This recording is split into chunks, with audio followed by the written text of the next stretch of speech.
Muy bien, hermanos, sin largar mucho la introducción, estamos, como hemos escuchado, entrando en el mes de nuestro aniversario. Como iglesia cumplimos 60 años. Hace 60 años, un grupo de hermanos que ya venía reuniéndose unos años, decidió constituirse en iglesia. Y quiero mostrarles algo, ahí si Pablo me ayudas, a ver si se nota un poquito. Esta es una imagen del acta de constitución de nuestra iglesia. Y ahí no se entiende muy bien la letra, creo, ¿verdad? Pero dice que se cantó el himno número 2, después el himno número 75. No sé, don Ale, si sabes, estaba por ahí don Ale, ¿cuál es el número 2? Porque creo que se usaba el otro himnario, ¿verdad? Hay un hermano en la iglesia. Santo, santo, santo. Entonces, vamos a tomar nota ahí los muchachos de adoración. Para el próximo domingo, nuestro culto de himnos, vamos a tratar de replicar un poco el orden de la constitución. El hermano, hay un hermano que siempre me decía, no, el himnario verde, me decía, ese es el original, decía, no el rojo. Y entonces no sé exactamente cuál es el orden aquí, ¿verdad? Pasamos al siguiente, Pablo. Ahí tenemos algunas firmas, de las cuales una de las conocidas que podemos mirar ahí arriba, dice Yolanda Loeffler, y unos que se agregaron ahí abajo. Y en la aclaración de firma tenemos ahí al pastor Elías Franz, doctor Guillermo Skinner, 60 años atrás. Y la siguiente imagen, es, hermanos, una transcripción del pacto que hicieron estos hermanos. Es interesante, la constitución como iglesia se consolida con un compromiso, con un pacto. Este compromiso nos recuerda que ser parte de una iglesia no es comparable a ninguna otra institución. Tiene características propias, determinadas. Y si bien es un gran privilegio, conlleva una gran responsabilidad, un gran compromiso.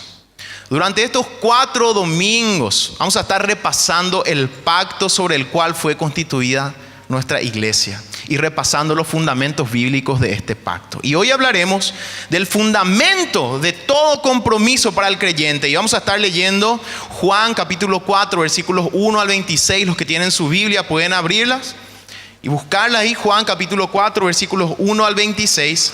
Y antes quiero leer la primera parte, el primer párrafo del pacto sobre el cual nuestra iglesia fue constituida. Dice así, tenemos arriba también los que quieran seguir. Teniendo la convicción de haber sido inducidos por el Espíritu Santo a aceptar al Señor Jesucristo como nuestro Salvador, y habiendo sido bautizados en virtud de nuestra profesión de fe, en el nombre del Padre, del Hijo y del Espíritu Santo, ahora, en la presencia de Dios, de los ángeles y de esta congregación, hacemos pacto los unos con los otros de la manera más solemne y gozosa, como un cuerpo que somos en Cristo. Así comenzaba. Sobre este pacto fue constituida nuestra iglesia. A las 17 horas alrededor fue la reunión del 14 de mayo de 1959.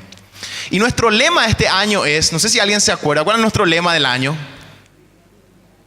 Ahí está, firmes y adelante, que es justamente también uno de los más conocidos himnos que tenemos. Y este himno y la frase en sí tiene un lenguaje, es un lenguaje militar. En la Biblia encontramos muchas imágenes de la milicia. Pablo es uno que prefiere estas imágenes. Él usa la frase, por ejemplo, compañero de milicia. Y también él escribió de la famosa armadura de Dios. Estas imágenes nos hablan de lo que significa ser cristiano. Porque si uno está en la milicia, esto quiere decir que requiere un compromiso total. Y hoy me gustaría que nos preguntemos ¿por qué? ¿Por qué tanto compromiso para seguir a Cristo? ¿Por qué no vivir nuestra fe como la mayoría de la gente? Para muchos, la fe es importante, pero no es lo más importante. Así es como vive la mayoría de la gente. Y escuchamos la frase común que Dios es sobre todo, ¿verdad? Pero normalmente esta frase no tiene que solamente decirse, sino tiene que verse en la vida de uno. Y eso es lo que no se ve. Para muchos la fe es una parte de la vida, no es lo más importante. Dios sobre todo debería verse en la vida, no solo en lo individual, sino en el compromiso con el reino, lo cual incluye ser miembro comprometido de una iglesia local.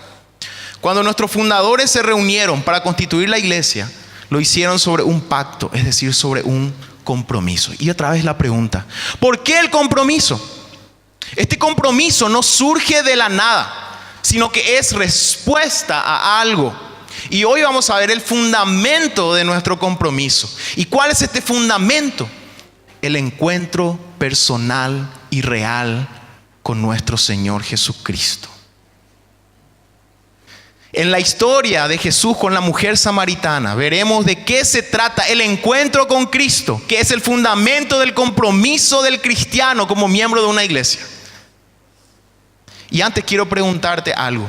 ¿Has tenido un encuentro personal con Jesús? Esta frase, un encuentro personal con Jesús, ha sido siempre nuestra manera de resaltar que ser cristiano no se hereda. Yo no puedo decir soy cristiano porque mis padres son cristianos, porque mis abuelos son cristianos, porque mi tatarabuelo fue cristiano. No, un encuentro personal con Jesús también significa que ser cristiano no tiene que ver con la religiosidad. No quiere decir que yo tengo una religión que fui heredando. Ser cristiano no tiene que ver tampoco con una emoción. Tiene que ver con un encuentro real con el Jesús resucitado por medio de su Espíritu.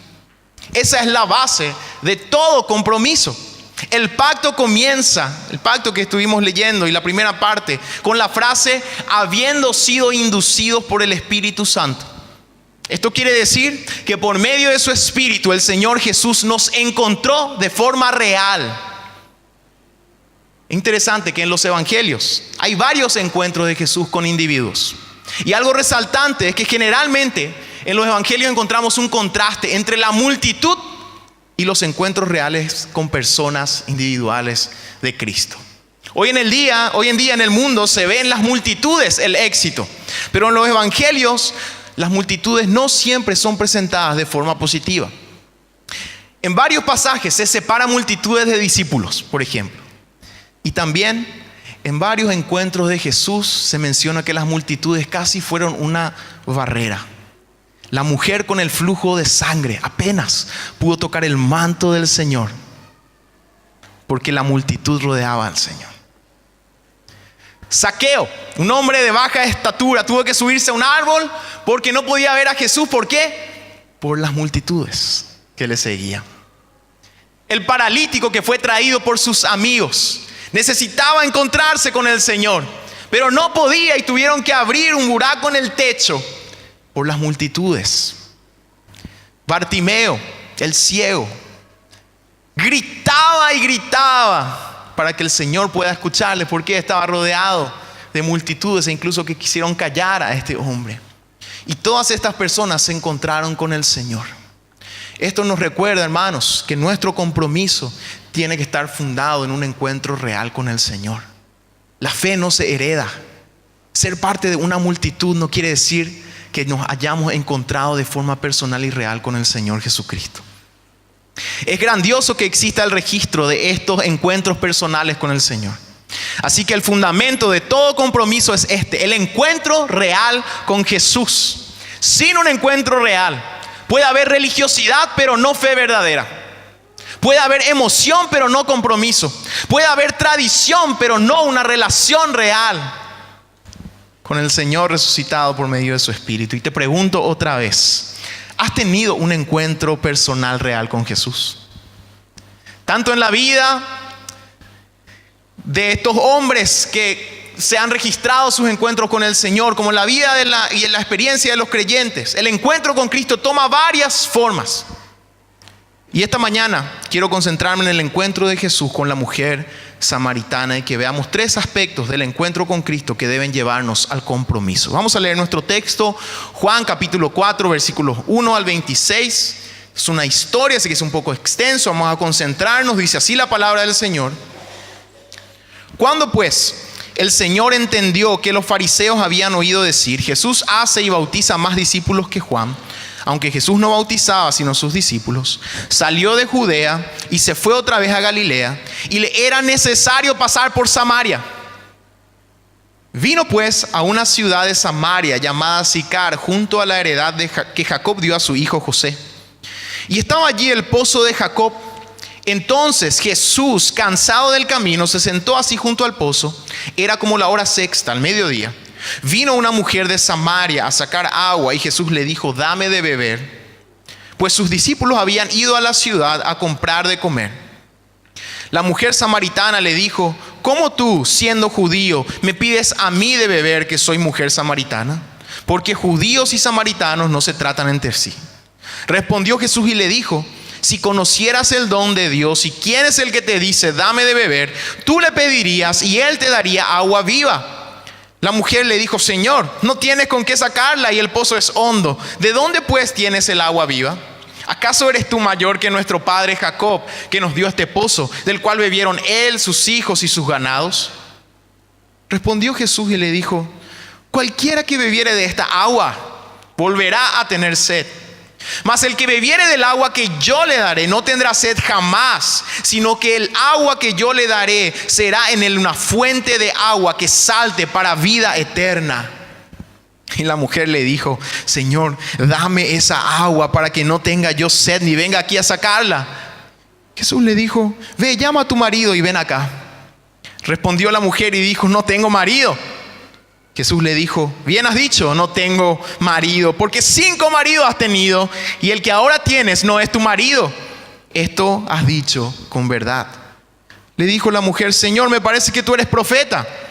Nuestros padres adoraron en este monte y vosotros decís que en Jerusalén es el lugar donde se debe adorar. Jesús le dijo: mujer, créeme que la hora viene cuando ni en este monte ni en Jerusalén adoraréis al Padre. Vosotros adoráis lo que no sabéis, nosotros adoramos lo que sabemos, porque la salvación viene de los judíos. Mas la hora viene, y ahora es, cuando los verdaderos adoradores adorarán al Padre en espíritu y en verdad, porque también el Padre tales adoradores busca que le adoren. Dios es espíritu, y los que le adoran en espíritu y en verdad es necesario que adoren. Le dijo la mujer: sé que ha de venir el Mesías, llamado el Cristo. Cuando Él venga, nos declarará todas las cosas. Y hasta aquí leemos la palabra del Señor. En el versículo 26, Jesús le dijo: yo soy el que habla contigo. Un encuentro personal y real con Jesús. Lo primero que notamos en este relato, la primera característica, el primer aspecto de un encuentro real con Jesús es la iniciativa divina. Este es nuestro primer punto.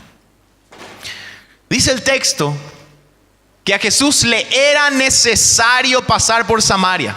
Ya habrán escuchado todas las historias sobre judíos y samaritanos y la tendencia de los judíos de bordear la tierra de Palestina para no pasar por Samaria, porque ellos no querían encontrarse con los samaritanos. Pero a Jesús, según el texto, le era necesario pasar por Samaria. Esta misma frase aparece en Juan 3:14. Como Moisés levantó a la serpiente, decía Jesús, en el desierto, así es necesario que sea levantado el Hijo del Hombre. Es decir, le era necesario pasar por Samaria. No tenía que ver con la ruta nada más, sino con la voluntad de Dios. Cuando nosotros viajamos, con frecuencia tenemos paradas obligatorias, ¿verdad? Aquellos que les gusta viajar en su vehículo tienen que parar en una estación de servicio. Hay algunos que tienen ya su estación de servicio, no van a cambiar por nada del mundo. Tienen su marca, tienen su lugar incluso. Y si van a viajar, a ese lugar tienen que pasar. Si vamos a ir por ruta 2, algunos tienen que pasarle. Es necesario parar en Chipería María Ana, ¿verdad? Si van por ruta 1, unos van a decir: me es necesario parar en la frutería de Paraguarí, ¿verdad?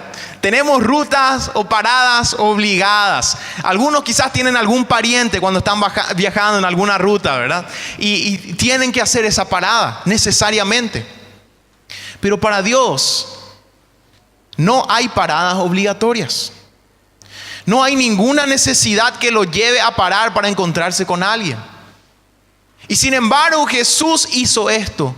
Y esto nos demuestra que Dios hace esto solamente por gracia. Él no tiene paradas obligatorias. Y sin embargo, ha parado para encontrarse con nosotros, así como lo hizo para encontrarse con esta mujer. Y el texto describe que le era necesario la gracia del Señor. Así que todo encuentro con Dios debe verse a la luz de esta verdad: la iniciativa de la gracia divina. En la historia de la mujer podemos ver más de esto. Dice que Jesús se sentó al pozo al mediodía, justo antes que la mujer llegara. Y cuando la mujer viene, le dice: dame de beber, rompe el hielo. El Señor no solamente eligió el camino a Samaria, sino el momento para el encuentro con esta mujer. Así también, probablemente en tu vida, mi hermano, y en mi vida, el Señor ha hecho esto. Le fue necesario, no por una necesidad, sino por su gracia. Y te pregunto, ¿cómo ha sido tu encuentro con el Señor? Hay veces que este encuentro parece suceder en varias escenas, pero no deja de ser real. Incluso aquellos que hemos nacido en un hogar cristiano debemos entender que esto ya es la iniciativa de la gracia divina para que nosotros nos encontremos con Él. Si deseamos entender a nuestro Señor, debemos saber lo siguiente. Lucas capítulo 19, versículo 10, el Señor Jesús dijo esto: el Hijo del Hombre ha venido a buscar y a salvar lo que se había perdido. La iniciativa de la gracia divina. Y nuestro pacto decía: habiendo sido inducido por el Espíritu Santo. Esto quiere decir que el Señor nos salió al encuentro a cada uno de nosotros, quizás de forma diferente, en una etapa diferente de la vida, pero en todo caso un encuentro real por iniciativa de la gracia divina. Si el Señor ha tenido esta iniciativa de gracia, te pregunto, hermano, hermana, ¿cómo no responder con el mayor de nuestros compromisos? El fundamento del compromiso, la iniciativa de la gracia divina en encontrarnos. Nuestros fundadores escribieron: habiendo sido inducidos por el Espíritu Santo, es decir, el Señor nos encontró. Ese es el primer paso, primer fundamento de nuestro compromiso. Un segundo aspecto que vemos del encuentro en este texto: la condescendencia divina. Condescendencia es una palabra que puede tener tanto una connotación negativa como positiva. La usamos de esta última forma, en la forma positiva. También en el sentido de Filipenses 2, 5 al 11, que nos dice que el Hijo de Dios, aún Él siendo igual a Dios, no tomó eso como algo a que aferrarse, sino que vino a nuestro encuentro, se desprendió de esa gloria que tenía con el Padre para venir a nuestro encuentro. Esto es condescendencia. ¿Hasta qué punto el Señor se involucra en nuestras vidas, hermanos? No solo tiene la iniciativa de encontrarnos. La historia de la mujer revela que el Hijo de Dios sabía todo de su vida. La mujer pregunta: ¿cómo tú, siendo judío, me pides a mí que te dé beber? Era con un tono desafiante esta frase que decía la mujer a Jesús. Porque es como que le estaba diciendo a Jesús: ahora no te importa ser judío porque tenés sed, ¿verdad? Es como que una frase similar a esta. Era como decir: ¿cómo tú, siendo nutricionista, me pides tortilla? ¿Cómo tú, siendo doctor, me pides yuyo? ¿Verdad? ¿Cómo tú, siendo cocinero, me pides un microondas? ¿Cómo tú, siendo judío?, decía la mujer, ahora no te importa, parece, me pedís agua. No es que los judíos nos consideran impuros. Esto es lo que está detrás del comentario de la mujer. Pero bien que ahora tenés una necesidad y me pedís. Pero Jesús responde con otro desafío. No se ofende, porque Él ya había tomado la iniciativa de ese encuentro. Hay veces que nosotros respondemos de esa manera también al Señor. Él no se ofende. Jesús dice: si conocieras el don de Dios y quién es el que te dice, dame de beber, tú le pedirías y Él te daría agua viva. Y la historia continúa, y es aquí donde vemos con claridad la condescendencia divina. La mujer le dice: dame siempre de esta agua. Jesús le dice: anda a buscarle a tu marido. Y ella le dice: yo no tengo marido. Jesús le dice: cierto, porque 5 maridos has tenido y el que ahora tienes no es tu marido.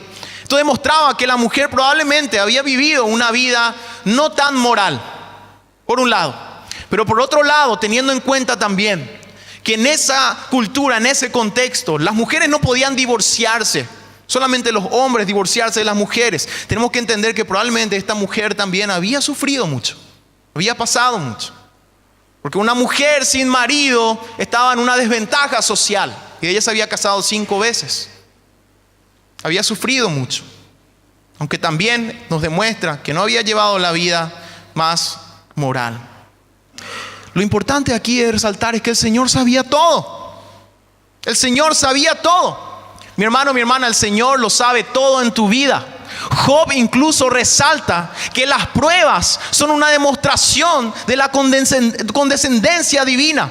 Job capítulo 7, versículos 17 y 18. Él preguntaba lo siguiente: ¿qué es el hombre para que lo engrandezcas y para que pongas sobre él tu corazón y lo visites todas las mañanas y todos los momentos los pruebes?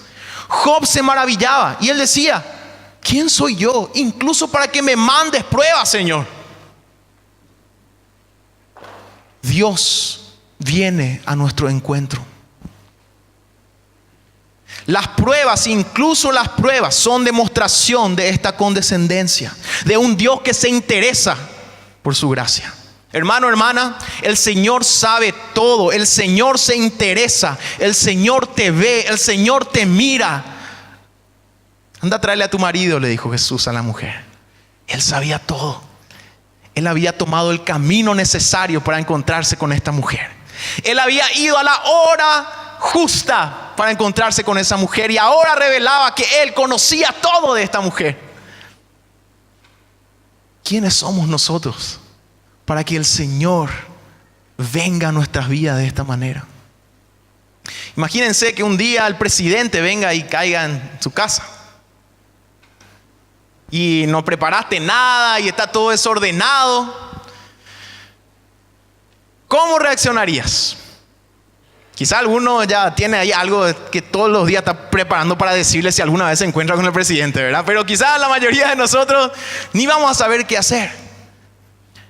Nosotros hemos recibido la visita del Rey de Reyes y Señor de señores. El Dios creador de todo baja hasta el punto tal en nuestra situación.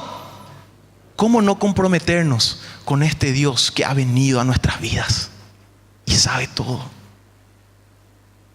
Y vamos a ver un último punto y terminamos. La oferta divina. Aunque el Señor nos encuentra tal como estamos, nos llama a la transformación. El encuentro con Cristo no solo nos muestra su iniciativa y su conocimiento. En todo encuentro hay una oferta de vida. El Señor ofrecía agua viva. La mujer hace lo que normalmente hacemos como seres humanos. Cuando nos damos cuenta que Dios nos sale al paso y nos encuentra, ponemos peros. ¿Cuál fue el pero de la mujer? El pero de la mujer era teológico. Los samaritanos tenían una versión especial de la ley, del Pentateuco. Y en los 10 mandamientos del Pentateuco samaritano dice que se debe adorar a Dios en el monte Gerizim. Tenían una teología totalmente diferente. El pero de esta mujer iba hacia esta dirección. El Señor Jesús recibió muchos peros en los encuentros que tuvo con la gente. Uno le dijo: déjame enterrar primero a mi padre, después te sigo. Un pero familiar. El joven rico se fue triste. Él tenía un pero económico para seguir a Jesús. La gente en Nazaret comenzó a decir: ¿acaso este Jesús no es el hijo del Nazaret, el hijo del carpintero? Le conocemos, su mamá, sus hermanos. El pero de la costumbre. No tiene nada especial este Jesús. Jesús en su encuentro con la gente siempre recibió peros. La mujer samaritana tenía el pero más profundo quizás. Un pero teológico, religioso. Ella decía: Jesús, yo ya tengo mi cosmovisión. Yo ya tengo mi manera de adorar a Dios. Yo ya tengo mi tradición que va de acorde a mi familia. Y la respuesta del Señor fue: los verdaderos adoradores. Jesús habló de los verdaderos adoradores. El Señor conoce los corazones, sabe si somos verdaderos adoradores. Y al verdadero adorador no se lo reconoce por su tradición ni por su religión, sino porque él reconoce al que viene de Dios. La mujer le dijo a Jesús: yo sé que el Mesías viene, cuando él venga nos declarará todo. La mujer sabía que de esto se trataba la verdadera adoración, de aquel Mesías que habría de venir. Y aquí tenemos el último elemento del encuentro divino, la oferta divina. Jesús responde: no busques más, mujer, yo soy. el que tomé este camino, aunque nadie toma este camino. El que me senté en el pozo para encontrarme contigo. El que te estuvo mirando durante toda tu vida y sé lo que has pasado, sé tu condición. Mujer, no busques más. Yo soy el que habla contigo. Ya no tienes que buscar en otro lado. No hay nada en el mundo que se pueda comparar con lo que tenés enfrente ahora. Yo soy el que habla contigo, le dijo Jesús. En la presentación de Jesús hay una oferta a venir a Él. Por eso nuestro pacto dice, inducido por el Espíritu Santo a aceptar a Jesús como Salvador. Es decir, a reconocer que fuera de Él no hay nada ni nadie más. Aceptar a Cristo quiere decir reconocer que Él es Dios. Y como consecuencia de ese encuentro, abandonamos todo deseo de ser nuestro propio capitán, nuestro propio Dios. A consecuencia de nuestro encuentro con el yo soy, abandonamos todo pecado, toda desobediencia. Porque hemos encontrado al Salvador. Juan capítulo 7, versículos 37 al 38. El Señor decía, si alguno tiene sed, venga a mí y beba. El que cree en mí, como dice la Escritura, de su interior correrán ríos de agua viva. ¿Cómo no comprometernos teniendo una promesa tan gloriosa?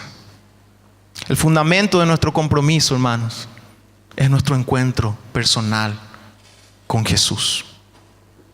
Y la conclusión del encuentro, según el pacto, es el compromiso, que tiene que ver con el bautismo en primer lugar. Y la consecuencia directa del bautismo es el formar parte de la iglesia de Cristo. Porque si hubo un encuentro real, esta debe ser la respuesta: profesión de fe y unión a los otros que también han tenido ese encuentro. ¿Has tenido un encuentro personal con Jesús? No te estoy preguntando si tenés muchos años de asistir a alguna iglesia. No te estoy preguntando si conoces ciertos dogmas, ciertas doctrinas, ciertas historias. ¿Has tenido un encuentro real con el Señor? Quizás hoy el Señor se ha sentado junto al pozo para encontrarte. Tienes que saber que Él sabe todo y que nunca es una coincidencia que escuches acerca de su amor y misericordia para con nosotros. Pero recordad que la oferta divina, que tiene que ver con su presencia en nuestras vidas, nos llama a dar un paso de obediencia, arrepentimiento, dejar toda desobediencia y pecado atrás para seguir a Cristo y vivir y tener en nuestro ser ríos de agua viva como Él prometió. Mi hermano, mi hermana, si has tenido este encuentro con el Señor, quiero preguntarte, entonces, ¿estás comprometido? Comprometido con el reino, comprometido con tu Dios, que tuvo la iniciativa de encontrarte, con ese Dios que se bajó para conocer tu historia, con ese Dios que se ha ofrecido a sí mismo para ser tu Señor y Salvador. ¿Cómo está tu compromiso? Y si hoy hay alguien que aún no ha tenido antes un encuentro personal y real con el Señor, yo creo que hoy es la oportunidad de que lo tengas. Invito a que puedan inclinar la cabeza, cerrar los ojos. Y si hay alguien en esta mañana que escuchando la palabra sabe que el Señor le está llamando, que el Señor ha venido a su encuentro, yo te pido que puedas hacer esta oración de entrega conmigo hoy. Y que hoy sea el día en que tu vida cambie y se transforme, porque entregaste tu vida a aquel soberano Dios que ha venido a tu encuentro y que te llama. En oración y con sinceridad respondele al Señor, entregando tu vida y pidiéndole que Él sea tu Salvador. Haz esta oración conmigo, decirle: Señor, hoy me entrego a ti, porque tú has venido a mi encuentro. Yo me siento como esa mujer que estuve lejos, pero que hoy ha conocido al Salvador, hoy ha escuchado de Salvador. Y yo quiero responder en obediencia, dejando al lado y dejando atrás toda mi vida pasada, mi vida de desobediencia y de pecado, para seguirte a ti y que me tomes de la mano, Señor. Hoy me entrego a ti y te acepto como mi Salvador. Yo oro esto en el nombre de Jesús. Amén. Quiero hacer una pregunta. ¿Hay alguien que hoy ha hecho esta oración de entrega por primera vez? Yo te voy a pedir que levantes tu mano. Yo quiero orar por tu vida, porque no es una decisión cualquiera. y el Señor oye. Hay alguien que hizo esta oración de entrega conmigo. Ahí donde estás por primera vez y el resto estemos ahí nomás todavía orando. Hay alguien que hizo esta oración. Levanta tu mano que yo quiero orar por tu vida en esta mañana y pedirle al Señor por tu vida. Hay alguien que por primera vez ha entregado su vida a Cristo. Ha hecho esta oración de entrega. Se ha encontrado verdaderamente con el Salvador. Hay alguien que hizo esta oración conmigo. ¿Dónde está? Levanta la mano, quiero orar por vos. Alguien que hizo esta oración conmigo. Muy bien, mis queridos hermanos. Ahora quiero hacer un segundo llamado. ¿Cuál es el motivo o la excusa, si queremos decir, para no comprometernos con este Dios que ha tenido la iniciativa de encontrarse contigo? Con este Dios que, siendo el creador de los cielos y de la tierra, sabe todo de tu vida. Con este Dios que se ha entregado a sí mismo por ti. ¿Cómo está tu compromiso?